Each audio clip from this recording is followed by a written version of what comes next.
মরণের এত কষ্ট ও দুনিয়ার বান্দারা কেমনে সহ্য করবা? এই দুনিয়ার জমিন দিয়া মরা লাগবে।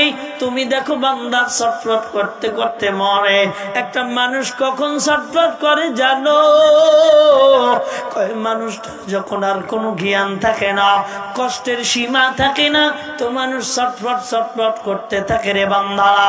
শোনো না, দুনিয়ার জমিনে তুমি মৃত্যুবরণ করতে চাও, কয় বান্দা দাঁড়ায় গেছে, গলায় ফাঁস দিবে, দুনিয়া থেকে বিদায় নিয়ে চলে যাবে। গলায় ফাঁস দিয়েছে দুঃখ কষ্টে পড়িয়া। এবার যখন জান পরাণ পাখিটা বের হয়ে যায়, ও দুনিয়ার বান্দারা এবার ছটফট ছটফট শুরু কইরা দেয়।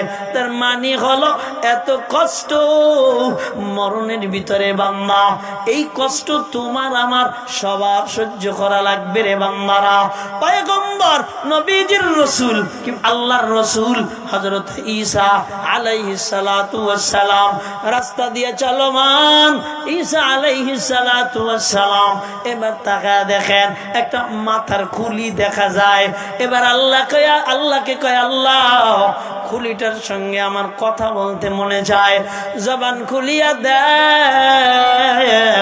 এবার ঈসা আলাইহিস সালাতু ওয়াস সালাম ডাক দিয়া বলে, তুমি কার মাথার খুলি, পরিচয় দাও।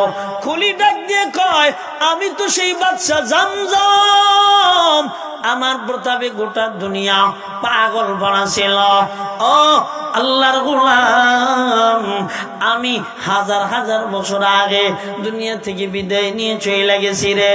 আমার হাড্ডি গুলা মাটিতে খায়া ফেলাইছে, কাপড় মাটিতে খায়া ফেলাইছে, আমার নাম গন্ধু সব মাটিতে খেয়ে ফেলছে। তো আমি আজ পর্যন্ত একটা জিনিস আমি ভুলি না, সেই জিনিসটা হলো মৃত্যুর কষ্ট। মৃত্যুর কষ্ট এমন কষ্ট আজও আমারে কষ্ট দেয়। ও আল্লাহর বান্দারা, এই মরণের কষ্ট তোমারও আসবে, আমারও আসবে, কিন্তু কষ্ট কারো জন্য কম, কারো জন্য বেশি। তবে হ্যাঁ, নবীজি বলেন দুনিয়ার পেয়ারা বান্দা যারা, এদের কষ্ট হবে না, কিন্তু গুনাহগার যারা, গুনাহগার বান্দারা এই দুনিয়া থেকে যখন বিদায় নেবে, এমন পানির পিপাসা নবীজি জানে দেয়, গোটা দুনিয়ার দরিয়ার পানি যদি গালের ভিতরে দেওয়া হয়, এরপরেও গোটা দুনিয়ার পানি দেওয়ার পরেও ওরে বান্দার পিপাসা মিটবে না, বান্দা ছটফট ছটফট করতে থাকবে। ও পর্দানিশী আম্মা জানেরা, ও বৃদ্ধ বাবারা, ও যুবক, কত মোটর সাইকেলে মারা যায় তুমি কি দেখো না রে ভাইয়া? কত জায়গায় কত ভাবে মারা যায় তুমি কি দেখো না? মরার জন্য কি একটু তৈয়ার হও না? শোনো, তুমি বিবাহ করতে পারবা কি না পারবা এর কোনো গ্যারান্টি নাই। রাতের বেলা ঘুমাইবা, দিনের বেলা উঠতে পারবা কি না পারবা এর কোনো গ্যারান্টি নাই। কিন্তু যুবক, দুনিয়া থেকে মৃত্যুবরণ করা লাগবেই লাগবে। আল্লাহর বান্দারা, এইটা সত্যি। নবীজি বলেন, ও দুনিয়ার বান্দারা, এই দুনিয়ার জমিনে মালাকুল মউত বান্দার কাছে কাছে ঘুরে আর ডাকে, কবরের জন্য তৈয়ার হ। কবর ডাক দিয়া বলে, আমি মাটির ঘর, আমি অন্ধকার ঘর, এই অন্ধকার ঘরের ভিতরে তোমার আশা লাগবে। আমি সব বিচ্ছুর ঘর, আমি পোকামাকড়ের ঘর।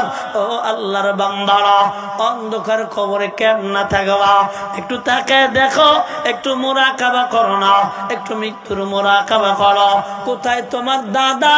দাদার কোনো খবর নাই। কোথায় তোমার দাদার বাবা? তার নাম নিশানাও নাই। তুমিও যাইবা, তোমারও কোনো নাম নিশানা থাকবে না। অতএব মৃত্যুকে স্মরণ করো।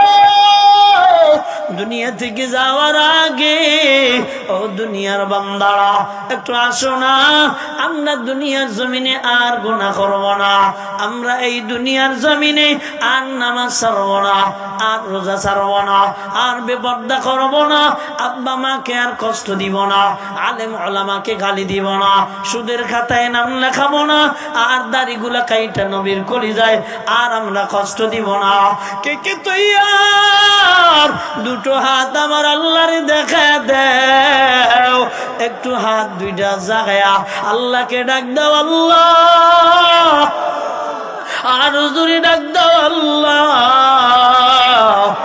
আর আমরা গুনাহ করব না। চিল্লা বলবেন